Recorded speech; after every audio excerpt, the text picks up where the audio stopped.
Hello, my favorite ticketed passengers and people in the tail section alike. Welcome back to Snowpiercer Saturdays, where today we are covering episode 2, where episode 2 is Prepare to Brace. Now, we're going to take this a little bit slower because I feel like a few people are wondering about the opening that we have for these Snowpiercer Saturdays, and I'm maybe mislabeling stuff. No. For footage problems, trying to get the original first season opening for me has been a hassle.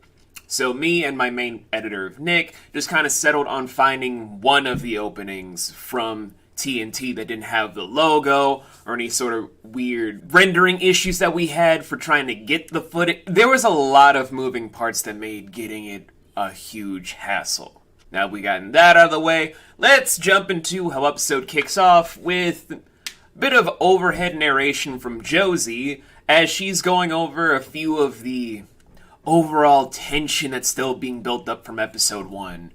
As Ruth, who in this continuity would be our equivalent to Mason, the Tilda Swinton character from the movie, that's trying to instill order on behalf of Mr. Wilford by trying to take an arm from someone in the tail, which is a common occurrence to try and instill a sense of order for all those involved. At first, she was going to have a child lose the arm until one of the individuals in this little girl's family, little girl named Winnipeg, by the way, the family is important but not as important. The mom sacrifices her arm, which will lead into a very tragic ongoing story in the background that I'm going to probably gloss over a lot, so I'm just going to say it here. Mom goes through a lot of bad shit, and Winnipeg's older brother goes through a lot of disgusting things that he's not proud of to try and save the mom after this, where she's just in shock from the nerve damage and from them smashing her frozen arm. Beautifully rendered, by the way, in both CG and in practical effects. Very nice touch. But glossing over all of that for a long time, we're going to be focusing on how episode 2 is handling things with not only the engineers, where Snowpiercer in this entire section of the world, I'm not sure, it's one of the mountainous areas, but the engineers are trying to navigate through an entire mountain pass where the more they're picking up speed and trying to navigate through this harsh terrain, where the faster they're going and with the speed they're maintaining, avalanches are assured to happen, not at random, at frequent, meaning whatever they will be doing, unless they slow down, will cause problems later. But Melanie, who is our Wilford, says to not slow down to one of the other engineers that we're now meeting for the first time in this episode, of Javi. But with that in the back of our heads is a little bit of a nugget for later. We're going to go back to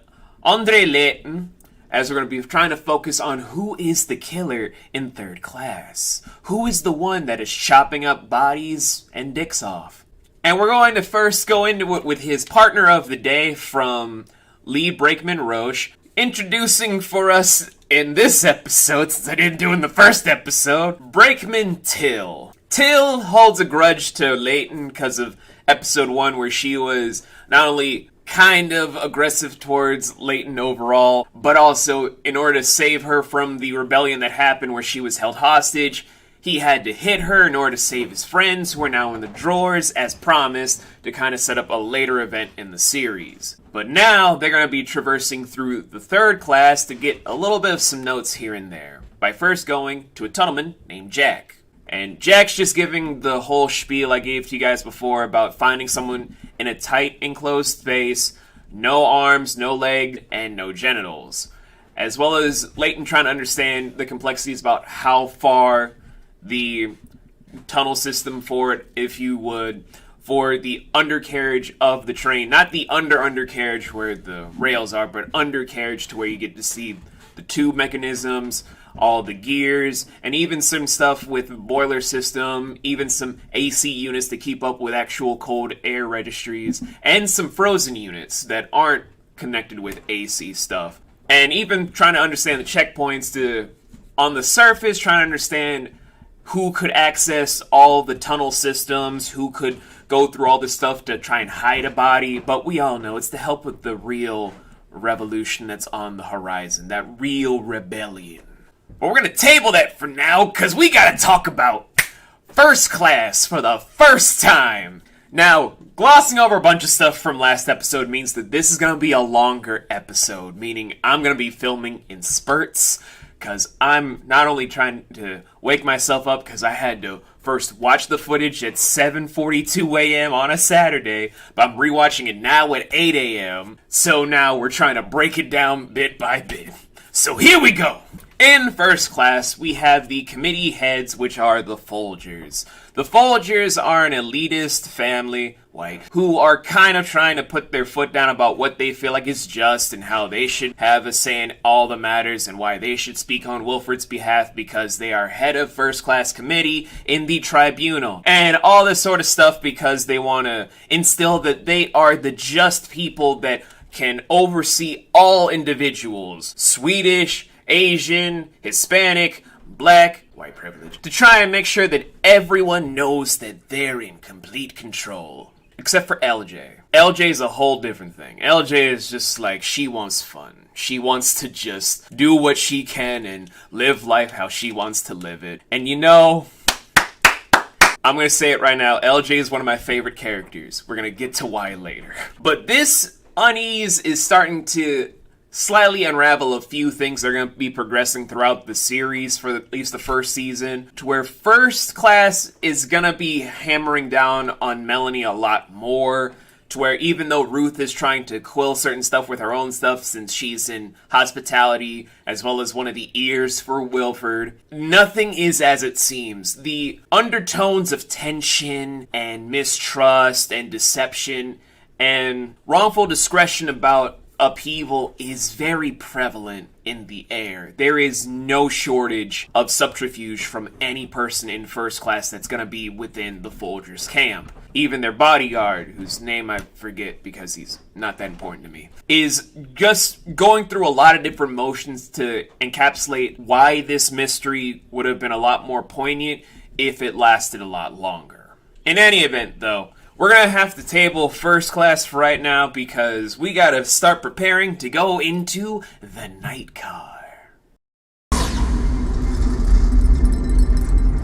Okay, to fully talk about the night car, I need to talk to you guys about the main culprit that was behind the quote-unquote first murder. The main culprit for the ongoing investigation that was during the original mayor there was a lady by the name of Nikki Jeanette. Or Jeannette. I don't know how to really pronounce that last name properly because it sounds French. She was, as established in this episode by Till, the brakeman, that there was a swift trial of around 3 hours from the tribunal. No real hearsay, it was just rushed in, and she was placed into the drawer for around 2+ years, making her the longest prisoner in the drawer system. As such, her brain is a little bit fried from the catatonic state from a substance that we're going to get into later. As such, the only thing that we hear her say in this episode from her coming out of the super a little bit is her saying the night car.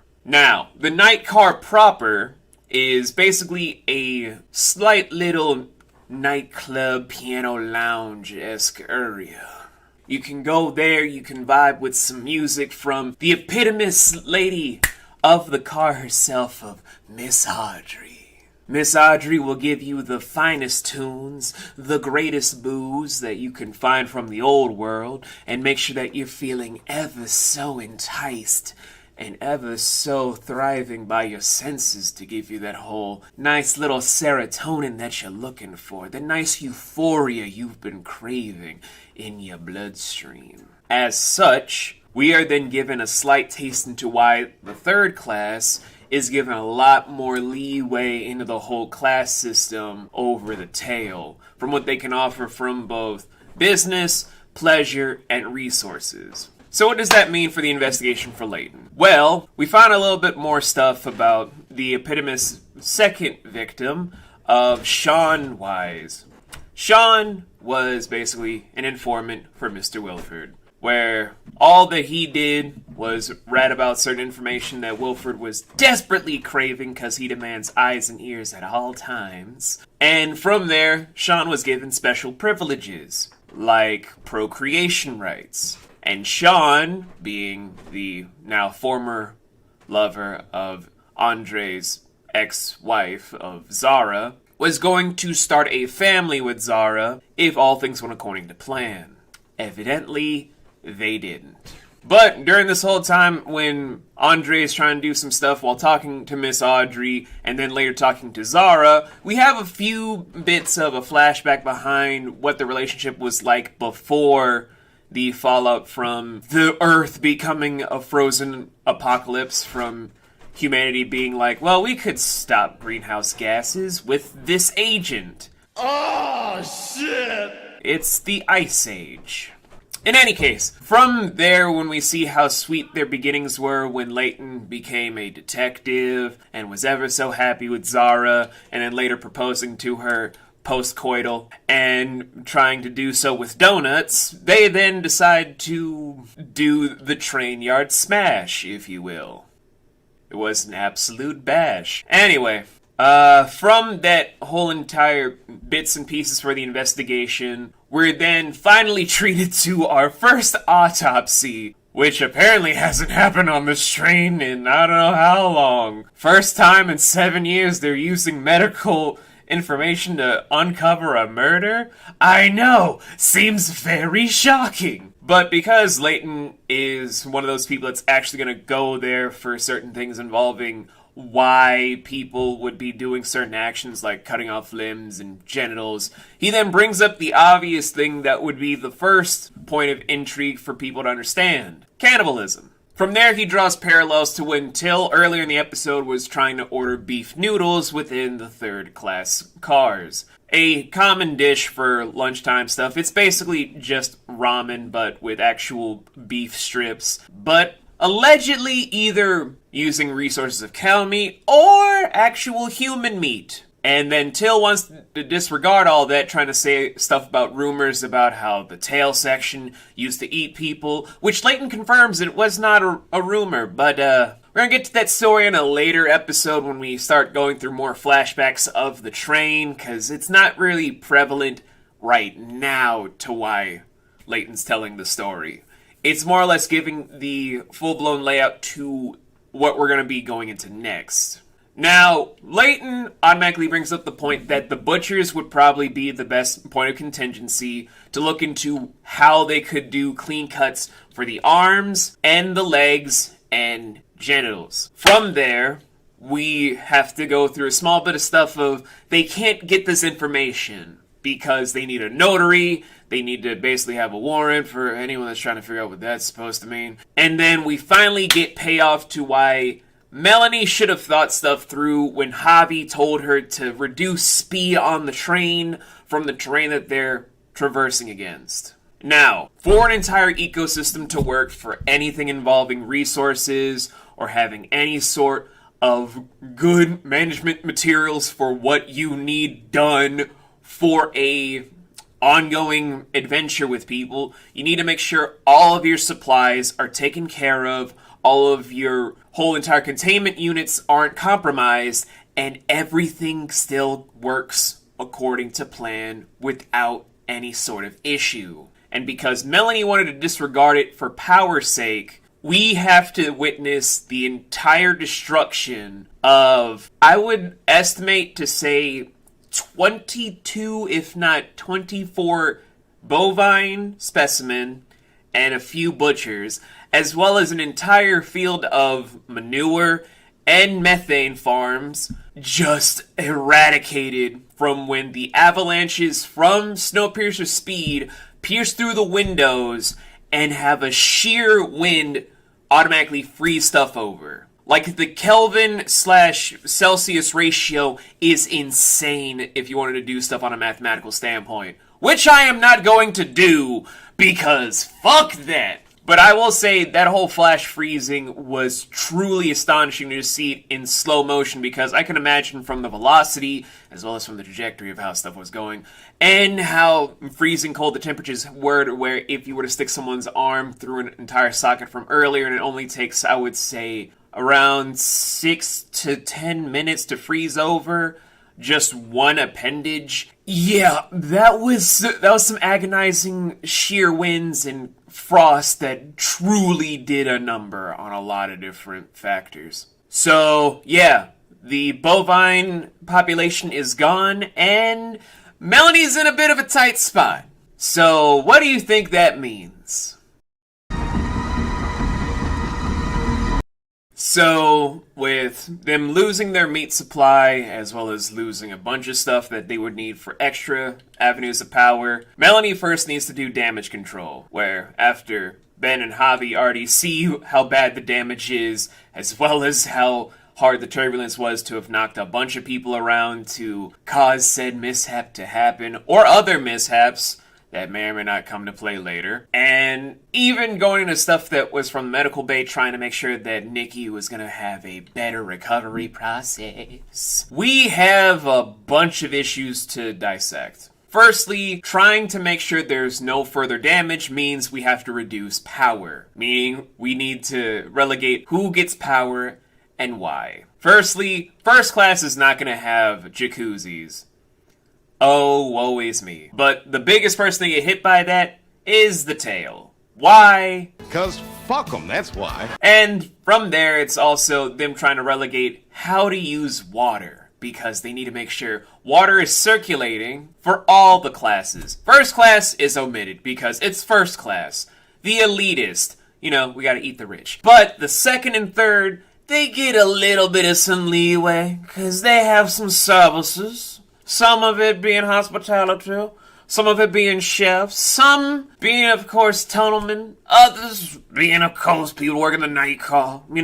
All of them good people that bring in that whole nice enjoyability factor. Even some people that do that whole nice agriculture sect thing for crops. What about the tail, though? Yeah, no, fuck the tail, because fuck the tail. They don't give a fuck about the tail. And from that whole thing, they're going down the whole bracket for Melanie, speaking on Wilfred's behalf to basically say the tail has to hoard and maintain so that the rest of the people can survive.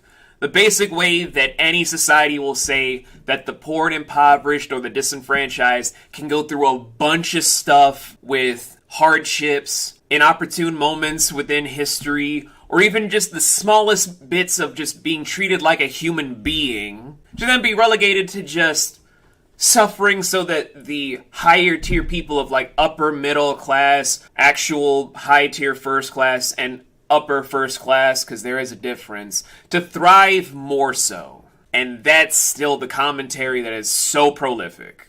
And so, the tail is suffering even more, but they're not gonna let their spirits get chopped up that much, because we have to talk about a small thing that was maybe or maybe not really talked about in episode 1. Guys, it's been a whole week.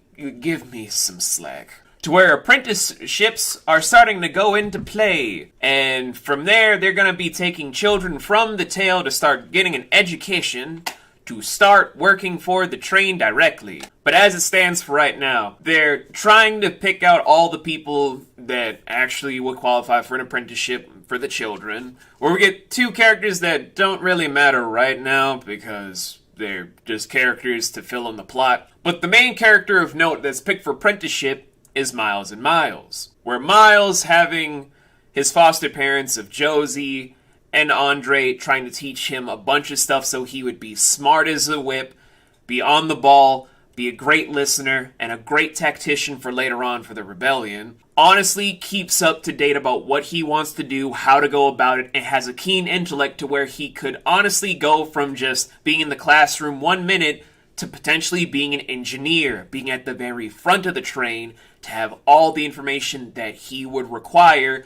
to help his foster parents. And that is something that he's taken to heart since, 1, he doesn't remember his mom. We meet her in the first episode, but she's horribly slaughtered by the jackboots because they don't care about the disenfranchised. Fucking first class privilege. And all that sort of stuff to where he just wants to be of actual use and even just a poignant message about what he wants to do for his now family, his foster family, and his foster community of the tail. He'll always be a tailie even if he goes to the first class. And that is something that is beautiful for those that are still looking for characters that still remember their roots, even if they feel like they've lost themselves. At least that's how I feel about it. And from all that whole goodness with Layton bringing out the factors about how there is cannibalism in the upper echelons of the train, we have this very interesting note that I feel like everyone figured out after Layton pointed it out, that yes, cannibalism is a thing happening on the train, but does it have any correlation with the murders? And the answer is no. At least not to an exact extent. Like, they're harvesting what is provided, so they're not completely innocent. But they're still liable for being sort of associated with people that just leave limbs around and then they just harvest it for food. As such, they're a bit closer to who might be the actual killer behind this entire thing, but not yet. And so we wrap up a great day for Layton to where he did an awesome job as train detective, but also did a great bit of stuff as Layton the Liberator, / Revolutionary, / Rebellion Maker, / Mr. Steal Your Girl by being Thomas Jefferson / Lafayette, / all the great roles he's been, and then some. Daveed Diggs is my hero. Anyway, so Layton, earlier from when he was investigating the whole entire stuff for the Butchers after the catastrophe, found a little itty-bitty marker to help with the rebellion overall, to kind of write out a few small, crude blueprints for the tail section about how to go about things for the network, how to find more allies that might be in AgSec or with the janitorial at some point if we get there.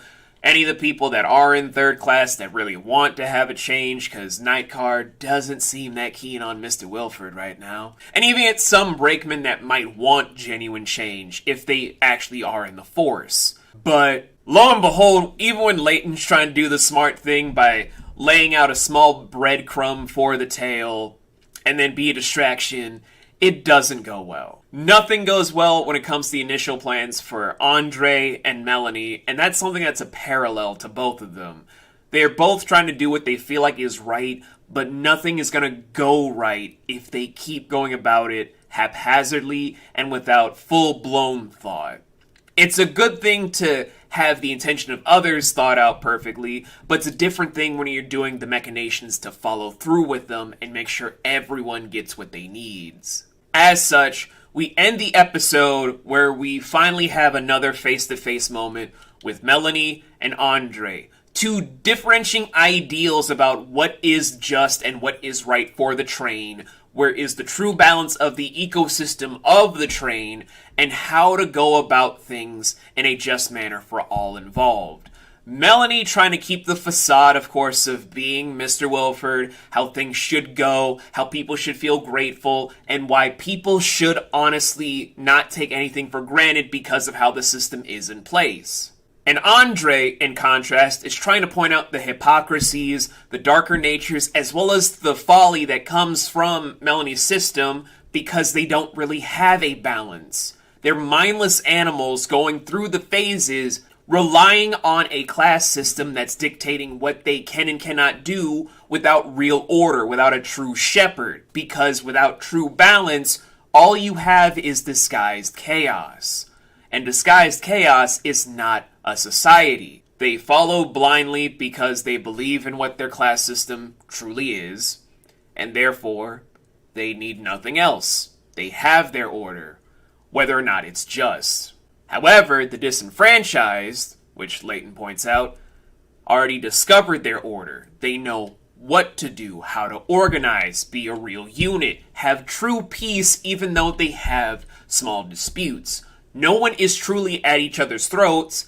They want the same goal, but they want it in a way that's unified and makes sense for the collective, for now. And that is a beautiful way to end the episode, as well as to give an overall theme about what's to come, about who's going to have whose ideologies challenged, which side is right, which side is wrong, who's really in the best seat to talk about this sort of stuff, and who's just talking out of their neck. Not one party is exempt, not one party is truly right.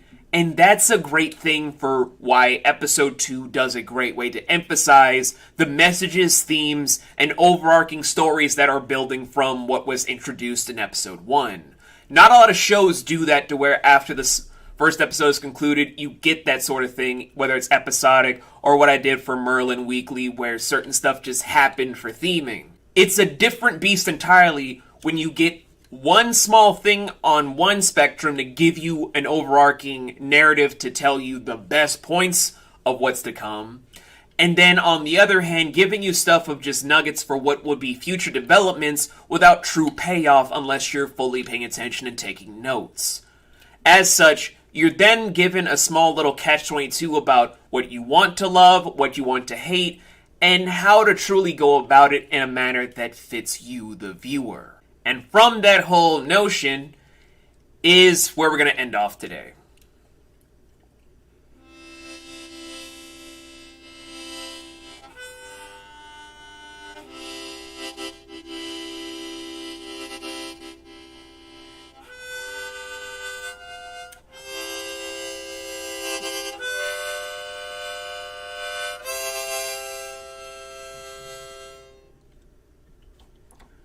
You guys have a wonderful day, afternoon, evening, whenever you're going to be watching this. And I'll see you at the next checkpoint for our full-blown revolution as we're traveling through on Snowpiercer. 1,001 cars long. Hey, too many homies want to play Simon Says. Nobody want to play hopscotch. One step, two step, down a couple blocks till they find a brother staring at the top spot. Everything is gorgeous from the lobby. Everything is lit when you broke. Everything's enormous when you never had shit. I can almost feel the fame. Is this close? I'll be outside like damn.